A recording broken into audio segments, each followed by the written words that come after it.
विपक्षी गठबंधन इंडिया में कुछ ठीक नहीं चल रहा। सबसे पहले बात करते हैं यूपी की। पता चला है कि यहां अखिलेश यादव आम आदमी पार्टी के बहाने कांग्रेस को केवल 4 सीटों पर ही निपटाना चाहते हैं। दूसरी तरफ उत्तर प्रदेश में कांग्रेस कम से कम 20 सीटों की मांग कर रही है।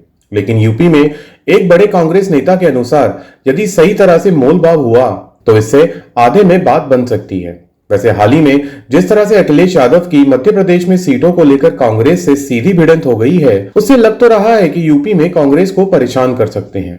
और एक चुनावी सभा में अखिलेश यादव ने कांग्रेस को चालू पार्टी बताकर लोगों से कांग्रेस को वोट ना देने की अपील तक कर दी है। इससे दोनों पार्टियों के बीच बढ़ती खटास सामने आई है। जहां तक नीतीश कुमार का सवाल है तो उन्होंने तो खुले में ही कह दिया कि कांग्रेस के लिए अचानक 5 राज्यों के विधानसभा ज्यादा महत्वपूर्ण हो गए हैं और वह गठबंधन को भूल गए हैं। जहां तक बिहार का सवाल है तो वहां सीटों के बंटवारे का फैसला नीतीश के बजाय लालू यादव को करना है, क्योंकि उनकी आरजेडी ही बिहार में इंडिया गठबंधन का सबसे बड़ा घटक दल है और उनकी बदौलत ही नीतीश सरकार चला रहे हैं। कांग्रेस के केवल 2 मंत्री शामिल हैं और कांग्रेस 2 अन्य लोगों को मंत्रिमंडल में शामिल किए जाने की मांग कर रही है। सूत्र बताते हैं कि नीतीश कांग्रेस की इस डिमांड को लगातार इसलिए टाल रहे हैं क्योंकि कांग्रेस ने इंडिया गठबंधन के संयोजक के मुद्दे पर चुप्पी साध रखी है, क्योंकि माना जा रहा है कि नीतीश की दिलचस्पी सीट बंटवारे से अधिक विपक्षी गठबंधन का संयोजक बनने में है। नीतीश कुमार और अखिलेश यादव गठबंधन का कामकाज ठप होने का जिम्मेदार लगातार कांग्रेस पार्टी को ठहरा रहे हैं। वैसे ये 2 नेता कांग्रेस से इसलिए भी नाराज हैं क्योंकि 5 राज्यों में इन दिनों हो रहे विधानसभा चुनावों में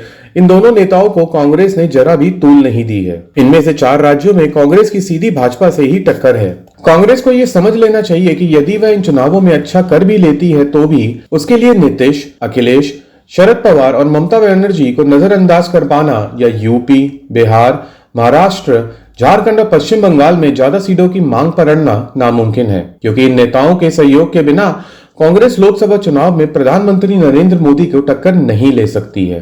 लोकसभा चुनावों का समीकरण इस तरह बनाया गया है कि कोई भी पार्टी पाला बदलने की स्थिति में नहीं है, क्योंकि यदि नीतीश, शरद और ममता में किसी एक ने भी पाला बदला तो उसका खेल खत्म हो सकता है। नीतीश ने कुछ समय पहले पाला बदलकर अपनी पार्टी बचा ली थी। शरद पवार को जाना होता तो अभी तक अजीत पवार की जगह खुद सरकार चला रहे होते।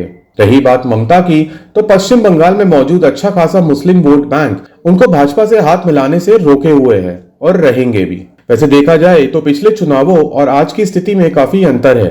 तब एनडीए एक मजबूत गठबंधन था जिसमें अकाली दल, अन्ना द्रमुक और शिवसेना जैसे ताकतवर क्षेत्रीय दल शामिल थे। जानकार मानते हैं कि आज एनडीए की वही स्थिति हो गई है जो 2014 में यूपीए की थी।